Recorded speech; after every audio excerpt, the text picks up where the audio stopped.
Okay, so greetings, everybody. I think I emailed you a couple of days ago and said that there was some homework on the Google spreadsheet, and I asked that you look at it and see if if you have any questions. One of the ways that will work is that I will assign homework, and usually I'll give you a day of preparation for it, where you can ask questions if you don't understand what's going on. And then the next time is the homework will be due. And when the homework is due, I will give you a place on Box in order to upload your homework.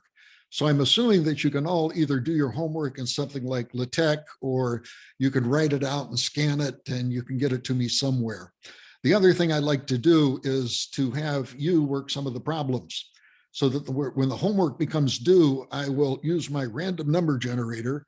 And I use a random number generator by taking a number of coins and going and look at them, and I will interpret the results in binary, and that would choose somebody at random in order to make the presentation. So you'll probably need to do a screen share, and you probably don't want to be embarrassed about the penmanship. Penmanship, how about that? Should that be penpersonship? Is that a sexist word these days? Penmanship. I'm going to use it. Okay, you can say that I'm not woke enough or something, but make sure your penmanship is appropriate and that you're able to not be embarrassed by your penmanship. Is that fair? So with that, were there any questions about the homework? I think it was pretty straightforward. So the due date is Thursday, right? Yeah, the due date is in 2 days from now. Yes, next lecture. Okay, and especially the due date is today. Oh, did I say Tuesday? It would be due Tuesday. It's due the next lecture. Today we will have the talk about any questions that you have, and then the next lecture it will be due, and you will be expected to be able to present it if I call on you. Is that okay? Yeah. Okay, fine. And so I think everybody has screen share. And so again, have it in a format that you can easily understand what's going on. So with that, let's. I have a question. What's that? Yeah. Can you talk a little bit more on the third question in the homework? Sure, I sure can. Operation for a fuzzy exclusive. Oh, okay. Well, this is up to you. Okay, I don't even know if you're going to find this on the web. I would imagine probably not. But one of the questions I ask you is to give me a membership function for a fuzzy exclusive OR. Now, what would that fuzzy exclusive OR be? You know what a fuzzy exclusive OR is? Would anybody like an elaboration on that? A fuzzy exclusive OR? Or do you know what it is? Okay, so can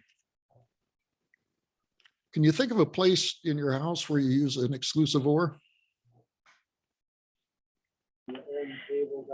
Granola or oatmeal. What's that? Granola or oatmeal? I have no idea what that is. Is there an oatmeal called granola or? No, it's which to have for breakfast. Okay. No, I don't. Yeah, no, I don't know about that. You know what? You know where the exclusive OR works is a place called a two-way switch. If you have a two-way switch at the top of the stairs and the bottom of the squares for a light bulb, you're performing an exclusive OR. So if you have both of the switches off, the light's on. If you have both the switches on, the light's on. And if you have one off, one on, it's off. If you have one off and one on, then it's off also. So that's an example of an exclusive OR. Okay. Necessary pairing for having children is an exclusive OR, isn't it? Yeah, that's kind of interesting, right? To have children, you have to have a man and a woman, or a woman and a man.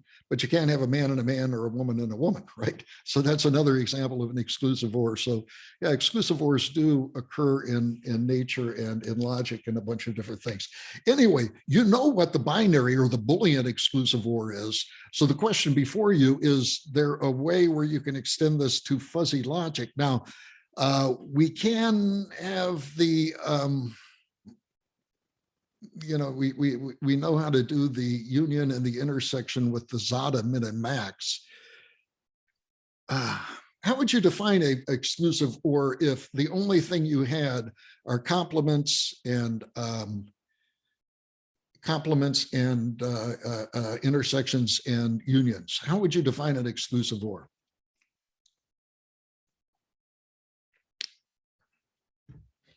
Well, let me ask you this. Does anybody there know how to do it? Have you thought about it? So Given it, oh, go ahead, Colin. you can go ahead. That's all right. Are you asking for like an answer or just? a Yeah, thought does anybody process? have an attack on it, even an answer? I don't mind giving the answers as long as they're global here and everybody hears it. Something like max minus the min. Like if you take the max of the two and then subtract the minimum of the two. Okay, would that meet the boundary conditions of an exclusive or? That's one of the things we have to make sure of, is that if you have a 1 and a 1, you have a 0. If you have a 0 and a Yes. 0, you get a 0. Does your technique work for that? Yeah, so if you have a 1 and a 1, the max is 1. So the first term is 1. And then if you have a 1 and a 1, the minimum is 1. So you have 1 minus 1, which is 0. Oh, so the If you have- magnitude of the two. Right. You would So have if to have the if- magnitude of the max minus the min. Is that what you're saying? Well, the max would always be either greater than or equal to the minimum. So I don't think you'd have to take the magnitude. I see. Oh, So if you have a 1 and a 1, you have the max of them, which is 1, minus the Right. minimum, which is 1, so you get 0. If you have a 1 and a 0, the maximum of them is 1, and the minimum is 0, so you have 1 minus 0 is 1. okay. And then if you have two zeros, the maximum is 0 minus the minimum is also 0, still 0. Okay, so that would meet the boundary conditions. Right. Okay. Okay, very interesting. Any other thoughts on that? The answer I came up with was the so exclusive or logically is the same thing as x or y and not parentheses x and y. So just converting your ors to maxes and your ands to mins and your nots to complements, you get the min parentheses Okay, max yeah. of x and y. And, Yeah, it's never good to communicate in equations, but your idea is exactly right. Another way to do this is do a truth table, right? So you get you get 1 and 1. Well, you get an exclusive or as a concatenation, a combination of mins and maxes, right, from a truth table. So it's either the first one, second one, third one, or fourth one, and you can combine this, as Colin said, into a what was the idea? It was the min of A and B minus the complement of min times the complement of B. Is that it?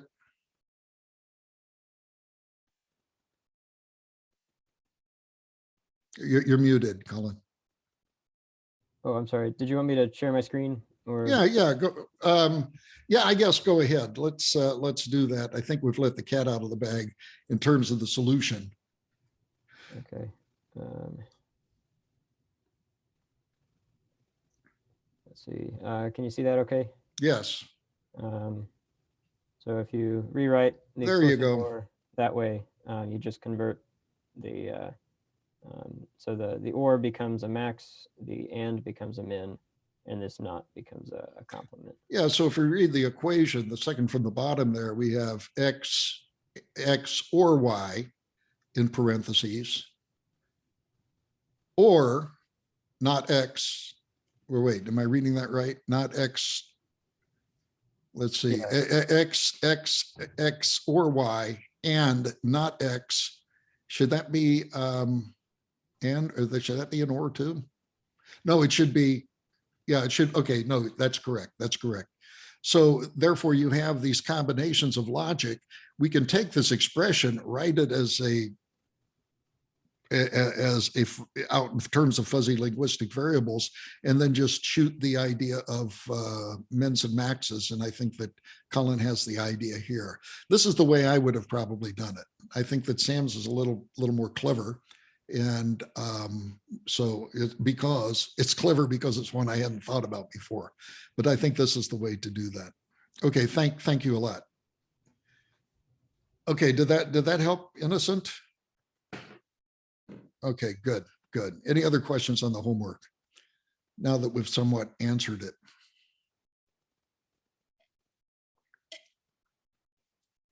Okay, if not, we'll go ahead into looking into the different generalizations of the fuzzy logic. We have looked already at the fuzzy union, and we haven't. We've looked at the fuzzy complement, and we want to start today with the fuzzy union and exactly how we do things with the fuzzy union. So let's go ahead and switch over here to my overhead cam. And let's see how we're going to do here.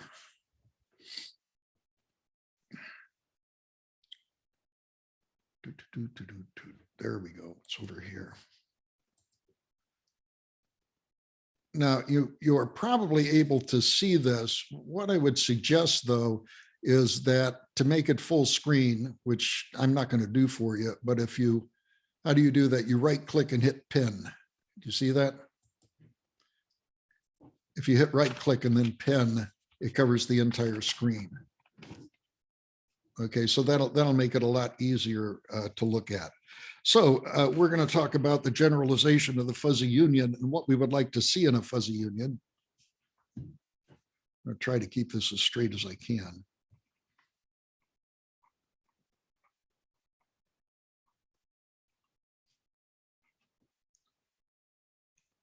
Okay, the fuzzy union is what? We've been using the max thus far, but we'd like to generalize it into different functions. Are there different ways that we can do this? And the answer is obviously yes. And just like before, we're going to go out and we're going to talk about some axioms, some things that are intuitive that we would like to see in a fuzzy union or a fuzzy and. First of all, we would like to get the axioms out of the way. These are the assumptions. You're all familiar with the idea of axioms. Axiom number one is we would like it to meet the boundary conditions.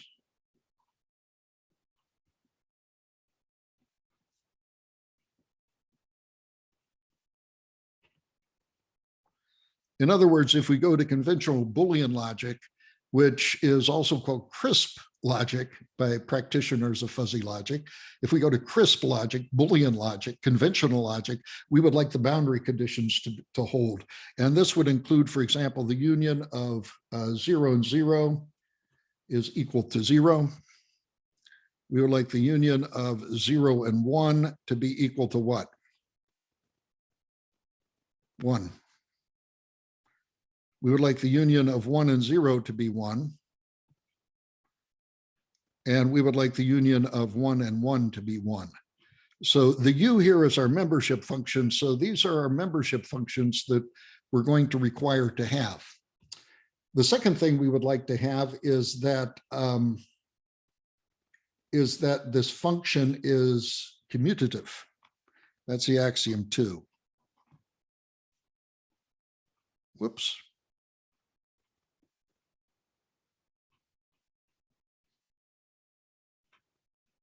That is, the union of A and B should be equal to the union of B and A.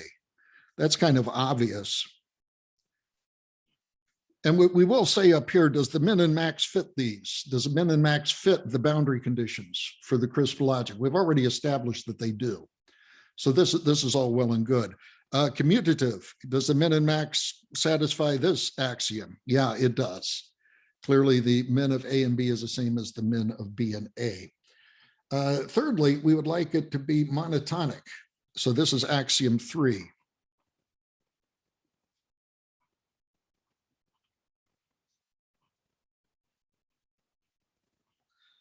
The idea of monotonic is as follows. If A is less than or equal to A prime, and B is less than or equal to B prime, then the union of A and B better be less than or equal to the union of A prime and B prime. In other words, that's the monotonic increasing quality that we would like. I don't know if that's really obviously true for the case of the min and max, but indeed it is. We'll kind of sketch this out here, if you will, in just a second. Axiom 5, let's see, no, I guess we're down to axiom 4. We would like to have associative.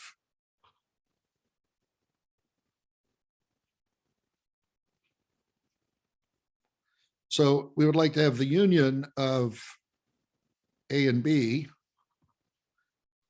then given a union of that with, say, C,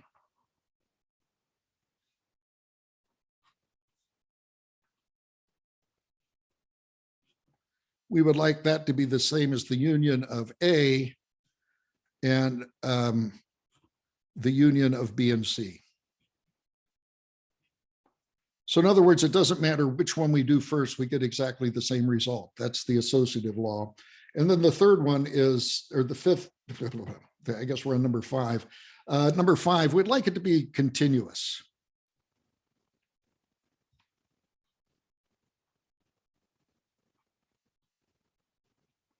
In other words, we'd like to have it a very nice continuous function.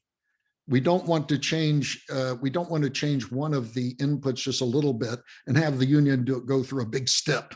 We'd like it to be smooth in some sort of sense. And then the last thing, axiom 6, it should be idempotent.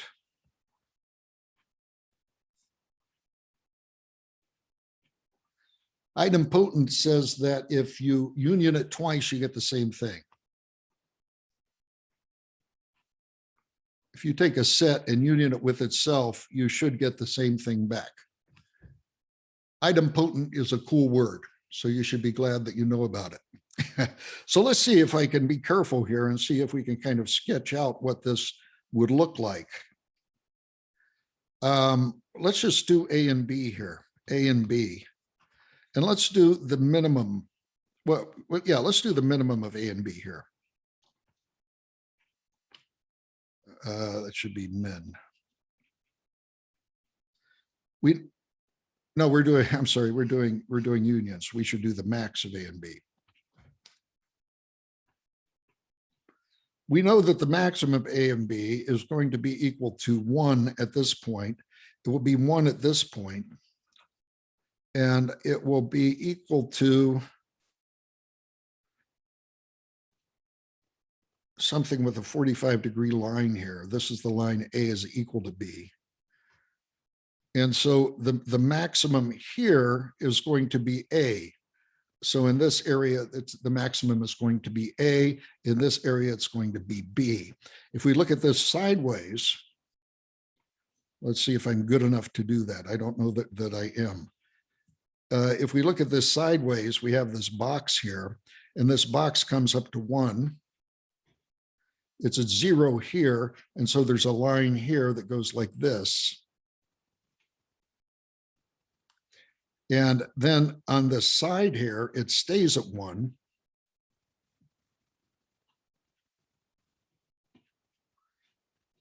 So this function is equal to 1 along this line, and then it begins to taper off.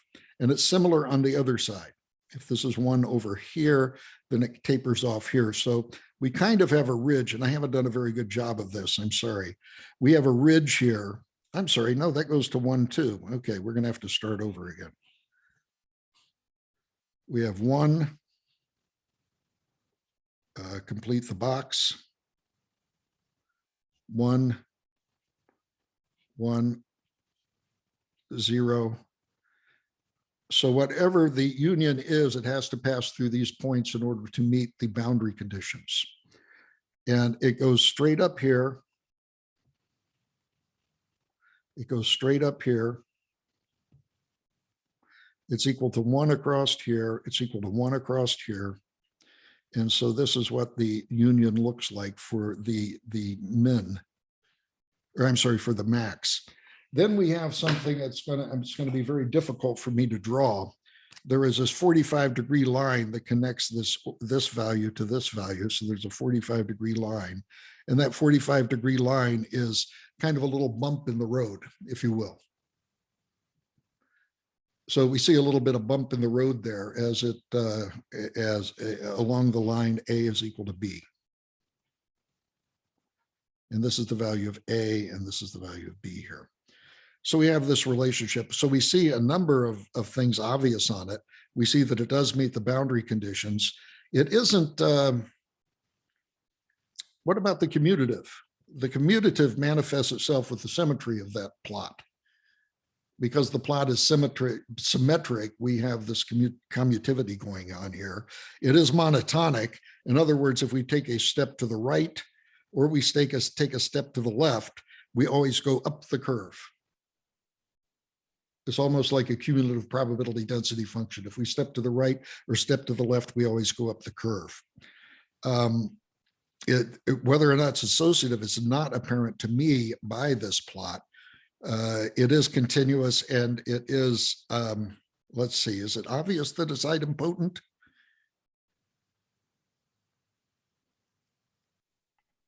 I have a quick question, Dr. Marks. Yes. So if the slope of the line on the side goes from the 0 to 1, Yes. and that distance at the base, is that also 1? The distance at the base. So on the flat axis, it goes 1 out and then 1 to the side. I guess what I'm saying is if we're going through the middle of the box, then our line's longer than Yes, it is. 1. It is. And so that angle is less than 45 degrees.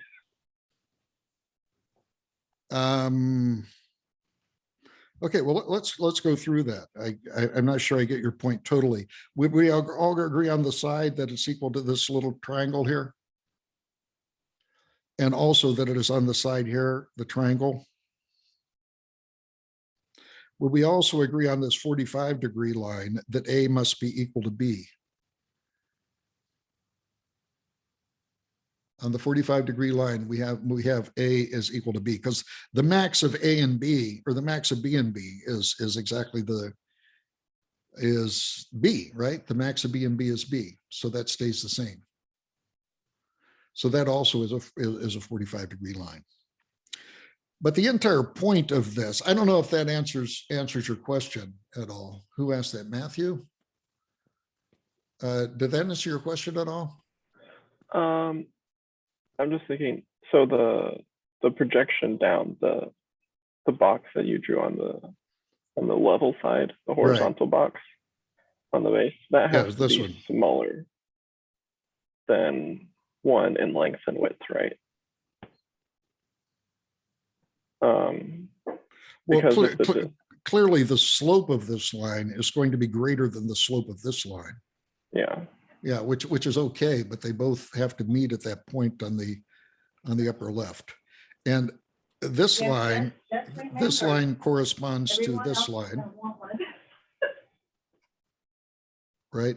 Those two lines correspond to each other.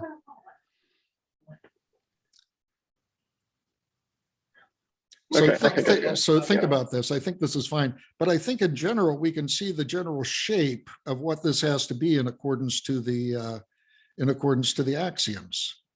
We must have something which is 0, 1, 1, and 1 here. So we have to have a function. If this is A and B, we have to have something that goes through all of these points. It has to increase here from 0 to 1. It has to monotonically increase here from 0 to 1, and it has to monotonically increase here from 0 to 1.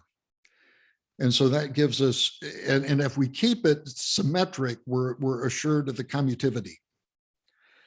And also by having an increase in all directions, we also have this idea of monotonicity associated with it. Again, I do not see the associativity law apparent in the plot. I don't see that. That's something that, to me, that the math needs to work out. Okay. So it's continuous and it's idempotent. Yeah, it's idempotent because of this identity along this line here, right? So along this line, the elevation is A is equal to B, so it's exactly the same. So we know that the max works.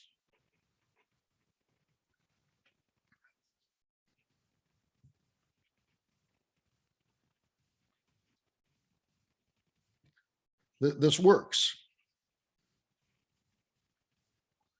for all of these. Are there any other things that work? And we saw that with the complement, we had the Seguino complement, and we have the Jaeger complement. Ron Jaeger is very prolific, and yes, he came up with a technique to generalize this, and we're going to talk about the so-called Jaeger class. Well, how about that? I have reached the last page in my frazzled notebook here. Not to worry, I have another big, nice new fresh one coming up here. Here is the Jaeger class. Now, if you remember, the Jaeger complement was parameterized. The Jaeger complement was parameterized. The Jaeger union is also parameterized. So the Jaeger class, let's see, Y-A-G-E-R. The Jaeger class is U of A and B is equal to the minimum of 1 and A to the W plus B to the W,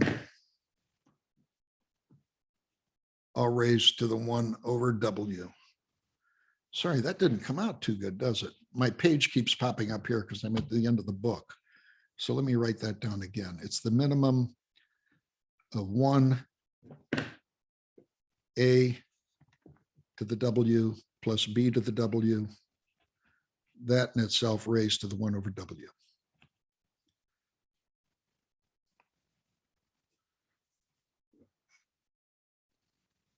So this is all well and good. And if you were to graph this out for various values of W, you would come up with curves that look generally like the one that we talked about before. Those curves that are 0 at the origin kind of go up to 1, and it works out really, really well.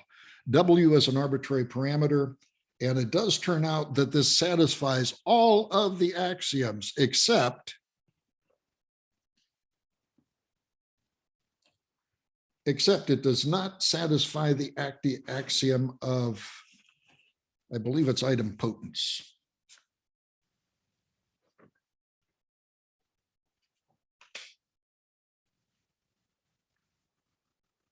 Yep, it is not generally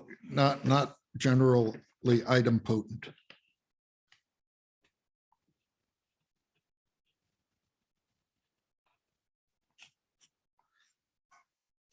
Here is an interesting theorem that we're not going to prove in the class, but which is proved in the Clear and Folger notes that I subscribed to you. And that is the maximum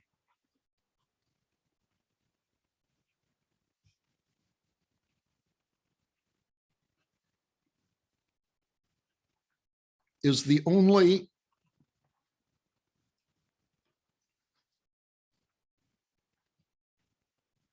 union that satisfies all 6 axioms.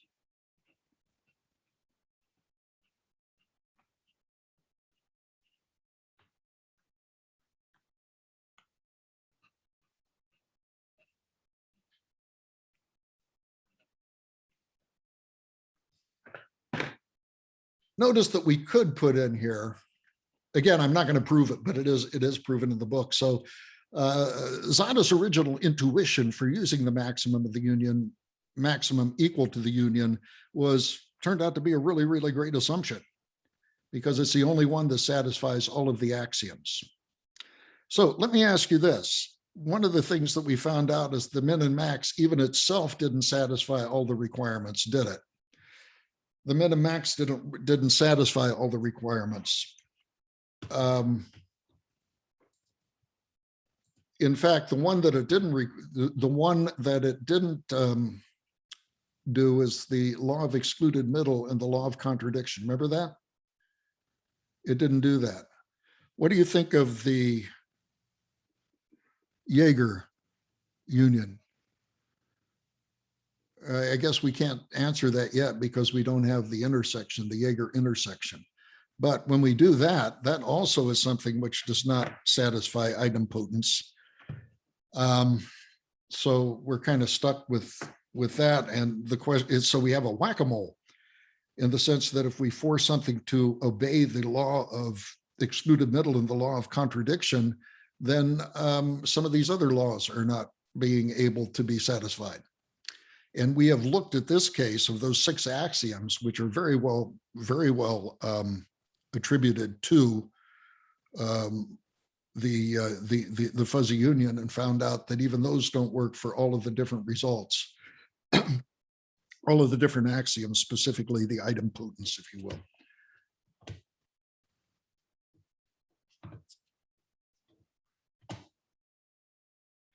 Okay, where's my mouse? There's my mouse.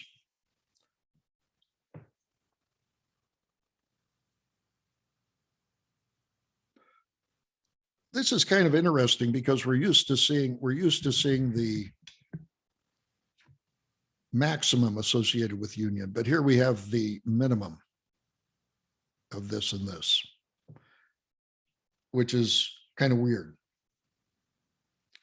But this works out to be very good. Now, does it appear that the Zada solution of the max is a special case of this? We saw for the complement for the Jaeger and the Sugino complements that the regular 1 minus the number was a special case of both the Jaeger and the Sugino complements. Do we have that here? Do we have a special case here where this becomes a max? Now, it isn't apparent, but indeed it is the case that that is true. And we will get to that when we talk about the general theory of aggregation of numbers for fuzzy logic. It doesn't appear that it's a special case, does it? It doesn't look like it at all, but indeed that it is. So with that, we're ready to move on to something else here. We're ready to move on to the case of the intersection. Now, to do this, I'm going to have to break out my brand new notebook. As you can see, my old notebook was black. My new one is red. And I have in my office, going back, I don't know, maybe 15 years or so, alternating red and black notebooks. So see, this one's black and this one's red. They used to carry these all over the place at like Barnes and Noble, but they quit selling them there to my chagrin. I'm able to get it elsewhere. Okay, let's go on. See that? You are seeing that. Okay, it's my McCroffin.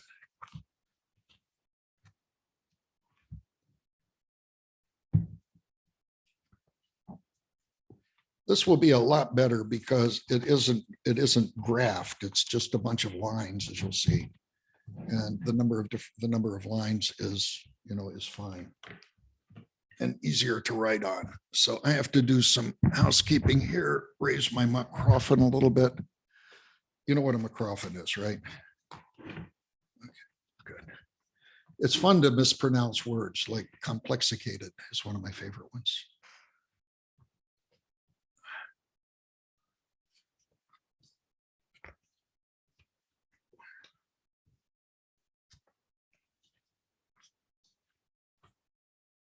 I'm looking to see if I have 2 pages here. I do have 2 pages. Okay. It's like coffee filters. Sometimes those coffee filters stick together and it's difficult to get them. So let's look at intersection now.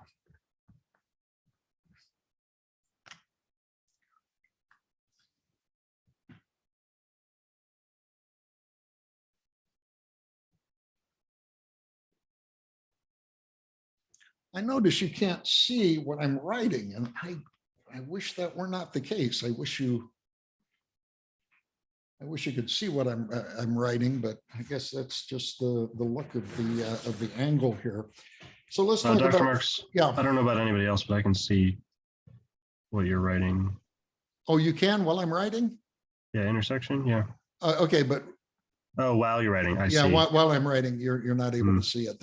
Yeah, less so. Yeah, I see what you're saying now. I don't That's know the that. bad thing. Okay, this is okay for everybody, right? So with the intersection, we're going to have a number of axioms also. And I think you can get the gist of these axioms now that we've gone through the complement and the union. So let's go through this with respect to with respect to the intersection. I wanted to try one thing and see if this worked better.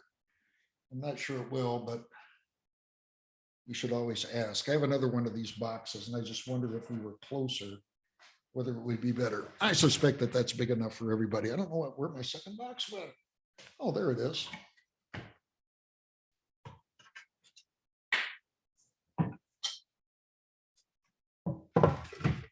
Okay, I'm getting it closer to the camera now. And the question is it better or is it worse? Or don't you care? Is it too big? Do you prefer this? Looks great. You're getting some thumbs up. I don't know if you can see everybody. Okay, yes, I did. Okay, so I'll use the two boxes now. Unfortunately, I was not wise enough to buy one of these overhead cameras that had a telescope on it. And that's what I need. So let's talk about the intersection. The intersection is going to be the minimum for the Zada sort of way of doing it. What does it look like for a more general case? For a more general case, we also have axioms. And those axioms they're kind of getting redundant now. We're visiting the same thing. First of all, the axiom one.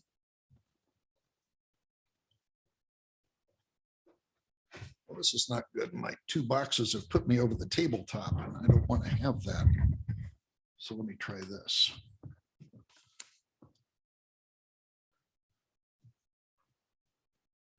Okay, the first thing, the axiom number one for the intersection is that the result has to be match the boundary conditions.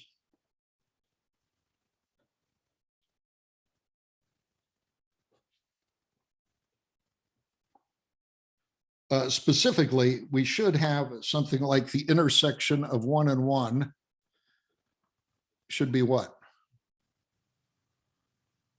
1, obviously. The intersection of 1 and 0 should be what? 0. The intersection, this is great. Sam is giving me sign language here.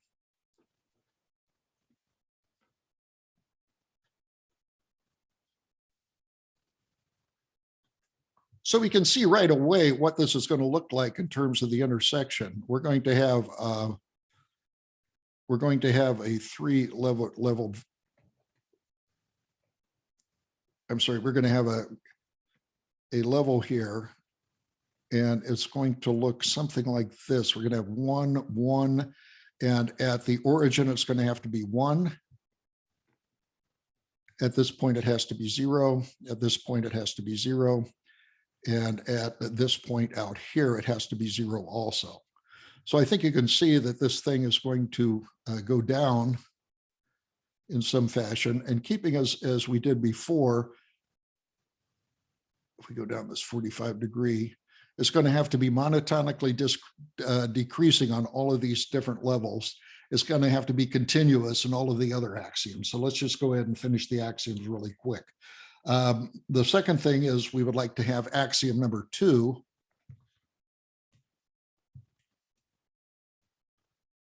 And that axiom number 2 is that the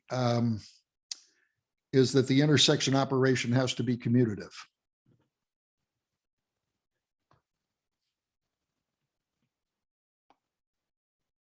The intersection of A and B better be equal to the same thing as the intersection of B and A. Graphically, how would we dictate that? We would dictate that by a symmetry around this 45 degree line, right? If we had a symmetry around this 45 degree line, that would dictate that the that the intersection was indeed commutative. The second one is monotonicity.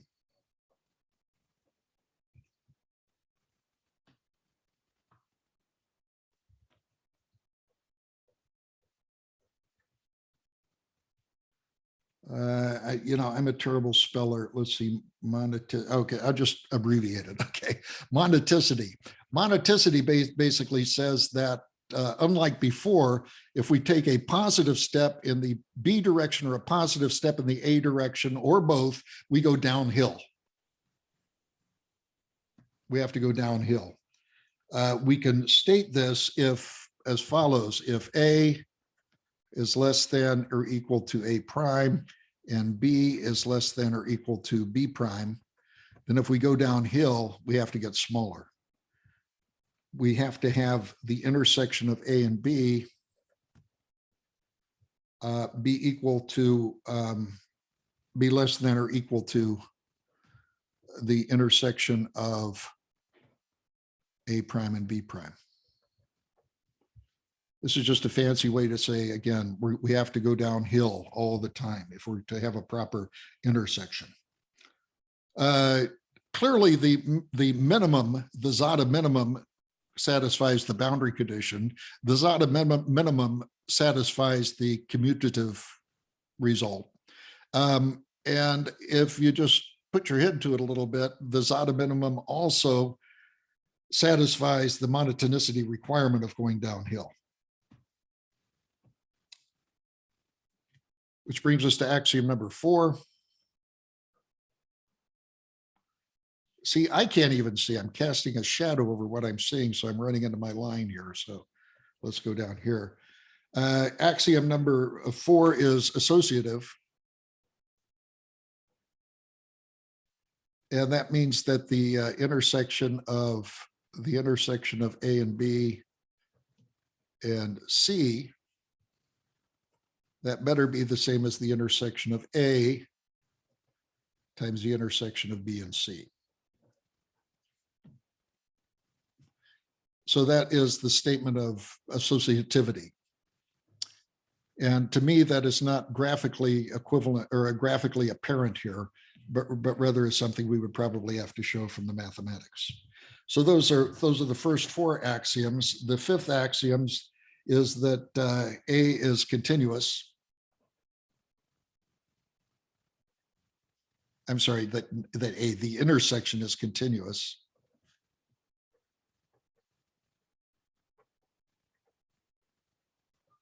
That means that this function up here better be continuous. And if we take a small step in one direction, we don't want to get a step in there in any way for non-continuity that just jumps up to a whole different value. We'd like all of the transitions to be smooth. So that's what we have. And then the last thing, axiom number 6,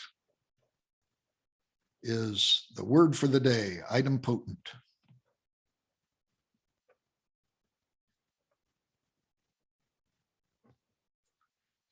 Idempotent says if you intersect a set with itself, you better get exactly the same set back.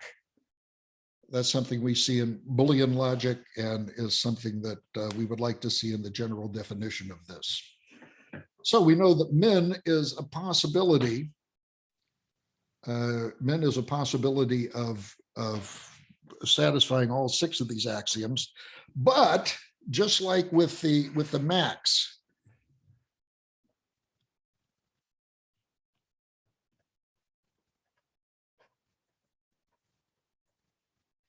if we look at the intersection of A and B equal to the min and max, which is exactly the whoop, I'm off schedule here. If I run off screen and let me know that the minimum of A and B is the only function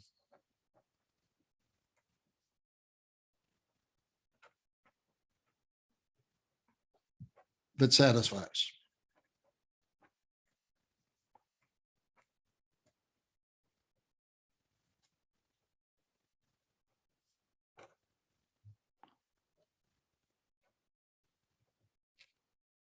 therefore, we see that Zada's original idea of min and max, again, was very, very intuitive and very, very good. We can look at the Jaeger intersection, and let's go ahead and look at that.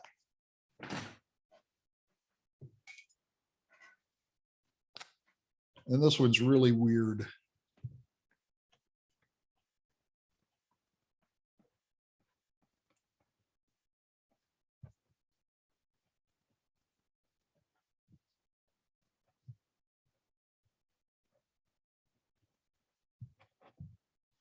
The Jaeger intersection is as follows. It is parameterized like all of the other Jaeger things, and it's pretty long. It's, okay, I'm looking for the formula here because it's really weird and it's something that I can't remember.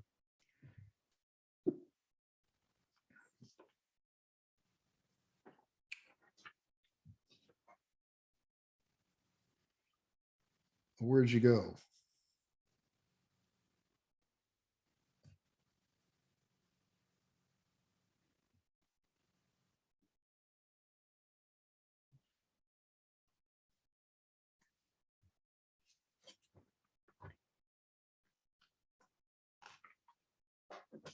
I had it in my notes here.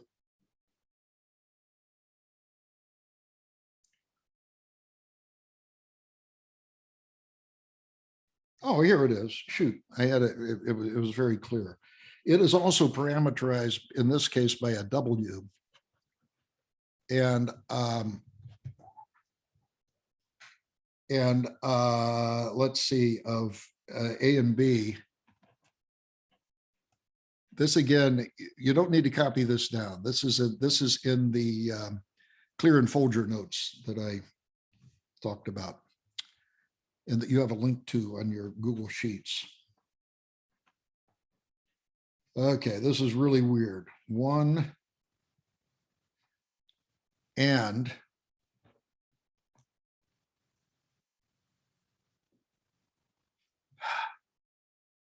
1 minus A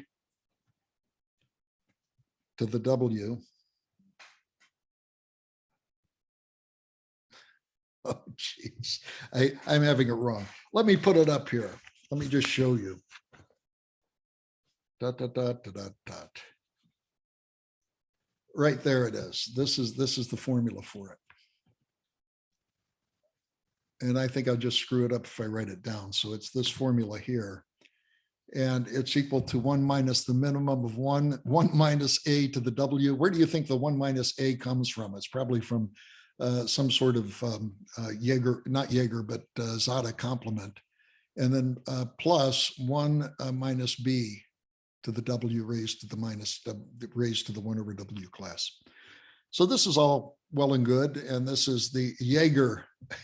That's a lot. Now, the interesting thing is that the Jaeger is not idempotent, but it satisfies all the other axioms that we talked about. So, you know that if Jaeger comes out with a different value of or different function for the minimum and maximum, or the different function for the intersection of the unions, that somebody else is going to come out with another value that fits these axioms, right? Why would anybody ever want to do that? We could come up with some esoteric reason, but frankly, it's because they get a publication if they come out with something that's kind of good. So we have this big table of all of the different ideas of fuzzy set unions and intersections there are.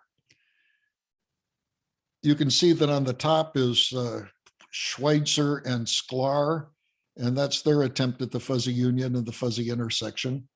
And we haven't talked about it too much, but these are also parameterized, and those parameters have to have a range, if you will. So on the right is a range. We have the Hammaker, the Frank, the Jaeger class that we've talked about. Dubois and Prad. Dubois and Prad, very interesting guys. They published 1 million papers together on fuzzy logic. And this was one of their contributions of a fuzzy union and a fuzzy intersection. And then we have Dombey at the bottom here. So those are all possible different definitions of the fuzzy union and the fuzzy intersection. So you can see there's quite a lot of them. Very interesting stuff. You know, I'm having a hard time writing here because I have to keep my arm at 90 degrees from these boxes, and that kind of screws up my handwriting. I'm doing the best I can. I'm going to look for a way to do this otherwise so that I'm more comfortable in writing and I don't have to keep my hand elevated. But that's for the next time. It's something that we just ran into. So there we have it. As we mentioned, there's a whole bunch of different possibilities for unions and intersections, and we have seen a lot of those right here. And they all have to satisfy these intuitive axioms. They all correspond to, well, at least the intersection of the union correspond to two-dimensional functions that are nice and symmetric, and they have some different some different properties associated with them. But as has been proven, there is no intersection other than the min, and there's no intersection or no union other than the max that fits all of these axioms. That these other ones that we've come up with, I haven't checked on it, but I suspect that they are also not idempotent. And you are playing a whack-a-mole sort of thing here. If all of the intersections and unions cannot satisfy all of the axioms, then if you satisfy one, here's where the whack-a-mole comes in. If you satisfy one, say you come up with an intersection which is idempotent, bloom, another one is going to be violated because we are assured that only the min and the max satisfy all of the different axioms. Okay. Now we come up with, we'll finish this up now, and in the last 15 minutes we have here, and we'll talk about,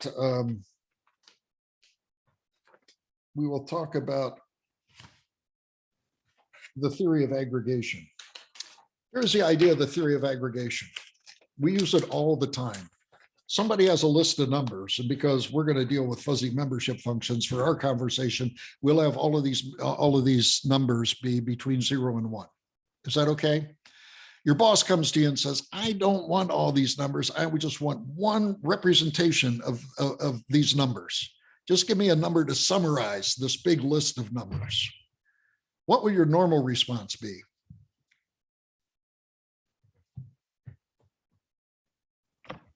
Maybe the mean.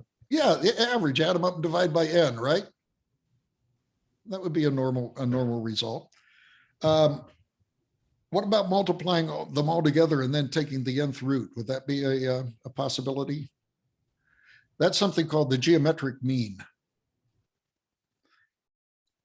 What about assuming that all of the numbers are resistors and you hook up all the numbers in, you take all of the numbers and pretend that they are resistors and you hook them up all in parallel. You remember how resistors add up in parallel? It's 1 over the sum of the reciprocals, right? That could be another number. And which one is right? I don't know. It depends what you want to do with depends what you want to do with your representation of the numbers. Another thing that might be, say all of these numbers were errors. You might want to have the maximum, right? You might want to look at the worst case. Maybe that would be the best summary of the list of numbers. And I'm sure that there's an equivalent case to be made for the minimum. Anybody think of a case that could be made for the minimum? Why you would give the minimum as the summary of all of the numbers? If you had strengths of links in a chain. There you go, the weakest link, right? Like the quiz show. Anybody watch the quiz show, The Weakest Link? Oh, it's terrible, terrible, terrible people, terrible game. What if I told you there was an aggregation and that aggregation contained all of the different measures that I just mentioned? It contained as a special case, the minimum, the maximum, the mean, the geometric mean, multiplying them together, taking the nth root, if you will, and also the something called the harmonic mean, which is what you get when you hook a bunch of resistors up in parallel. That's called the harmonic mean. All of those are special cases of one formula that's parameterized. And if you choose the parameter correctly, it goes between the minimum and the maximum and all of the different relationships that you can have between them. If you think of the extremes, the minimum and the maximum kind of form a boundary, don't they? Any other aggregation that you're going to give, any other representative number has to lie between the minimum and the maximum. Kind of makes sense that that would indeed be the case. And indeed, that's what it is. So you have this general formula and you can tune it like a knob. And if you tune it way back to minus infinity, you get the minimum. If you choose it up to -1, you get the harmonic mean. If you choose it to 0, if you twist it to 0, you get the geometric mean, multiplying them together and taking the wth root. If you put it to 1, you get the regular mean or the average that familiar with. And if you crank it up to infinity, if you put it at 2, you get the RMS value. That's another way that we could do it, right? The RMS value, which is sum of the squares and take the nth root at the sum of the squares, right? That's something we use quite a bit in engineering to describe errors. And that an RMS value would be good if the list of numbers was a list of errors. So we want the root mean square error. And so you dial it up to 2, you get the root mean square error. If you crank it up to infinity, you get the maximum. Would you like to see that function? Okay, I'm going to give you the function. And we will just talk about it a little bit.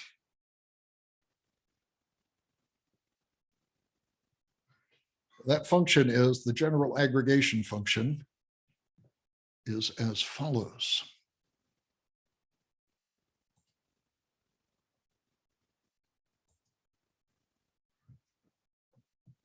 Nope, guess what I did?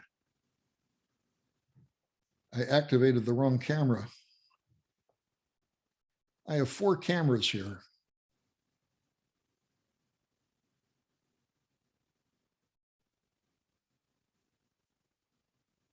Oh. Okay, there we go into my my labored result.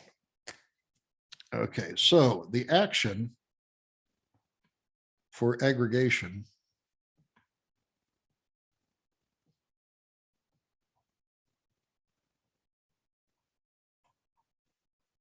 we will call H. And we will look at the aggregation as a function of H. And it is given by the summation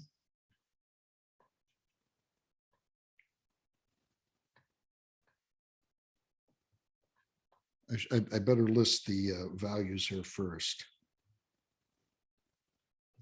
We have n numbers. We're all going to assume that they are between 0 and 1 since we're talking about fuzzy stuff. And it is equal to the summation from n is equal to 1. Well, let me use a different variable. K is equal to 1 to n of a sub k raised to the wth power. All of this raised to the 1 over w power. And this aggregation is parameterized by w. Looks kind of an interesting thing, but something immediately jumps out at us. What is it for n is equal to 1?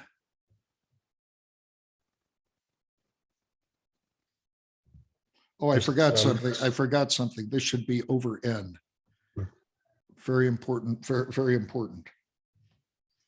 AK to the W divided by n. Okay. What is it for n is equal to 1? Not n is equal to 1, W is equal to 1.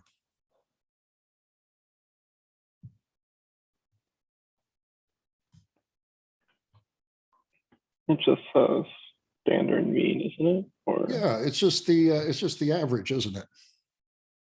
Right? It's the average.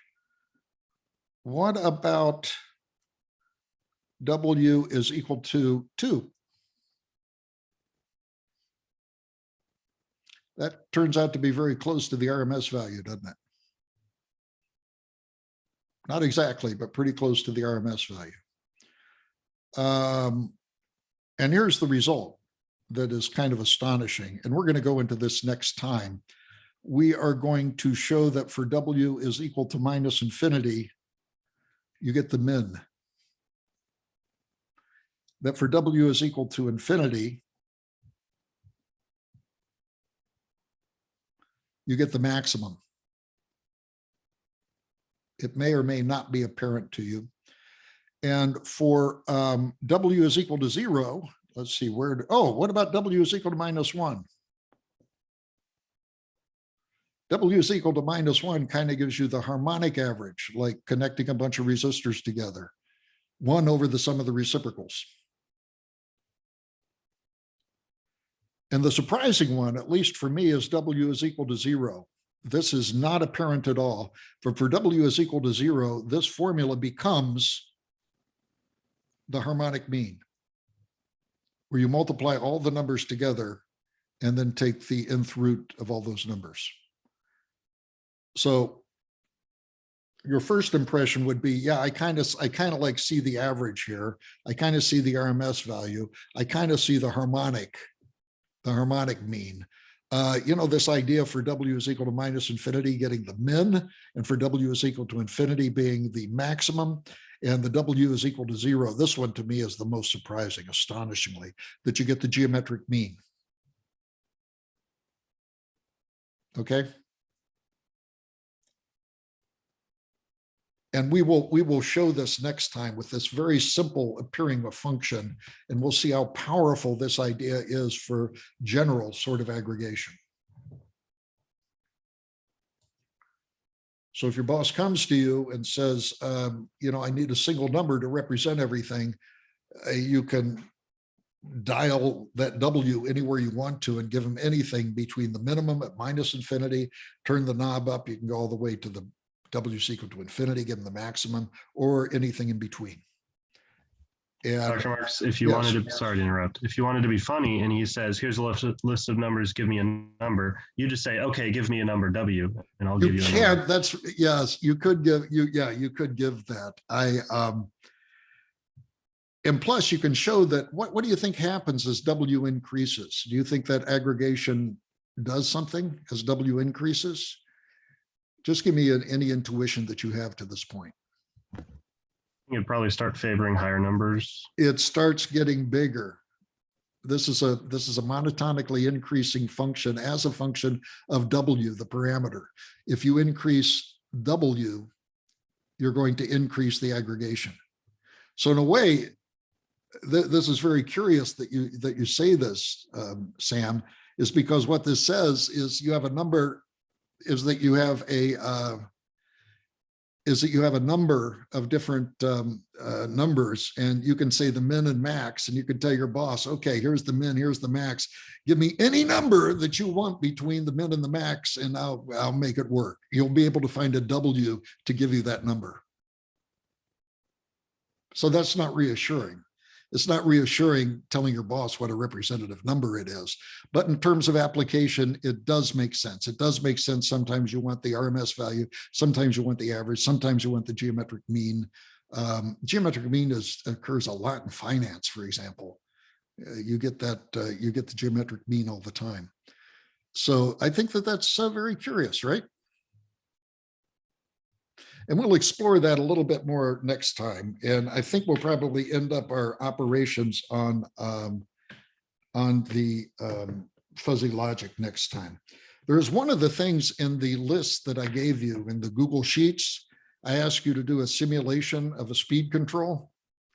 I literally want you to write a piece of software, hopefully with some sort of, I don't know, either a GUI or some sort of graphical representation to show a speed control. You'll have a target speed, you'll have a speed that you have. So you want to go from what you have to what you want. And I'd like you to come up with a fuzzy logic Mamdani sort of controller to do that. It's a very simple project, but it will force you to get a little bit into the weeds of the Mamdani fuzzy control and let you understand it a little bit. And so I gave you a due date. It's not soon. I think it's in October. And so I'd like you to begin to look at that also. And then if you're really, really impressed with what you come up with, then we'll let you mess around with it and show off your result to everybody in class. Because we can go through this Mamdani sort of thing and wave our hands all the time. And by the way, I'm not asking that you use the 5x5 result that I think I had on my slide where we had the cruise control. You can use maybe a 3x3, I think would probably be a good way to do it. And look at error and change of error, intuitively come up with the control matrix that you have, assign a fuzzy membership function to each of those speeds, and see what you can come up with, okay? Again, the idea is not to give you busy work. I don't think this is busy work. I think that this will make you think deeper into what is happening with the Mamdani control. And is kind of cool. And I think you should have fun with that. Okay, any questions at all? Okay, well, thank you all very, very much. And Oh, sorry. Wait, yeah. Dr. Marks, I did have one quick question. Sure. For the homework due Thursday, are you going to have a box submission or just be ready to present? Both. Okay, great. Both, and we will have that. Okay, great. Thanks. Okay.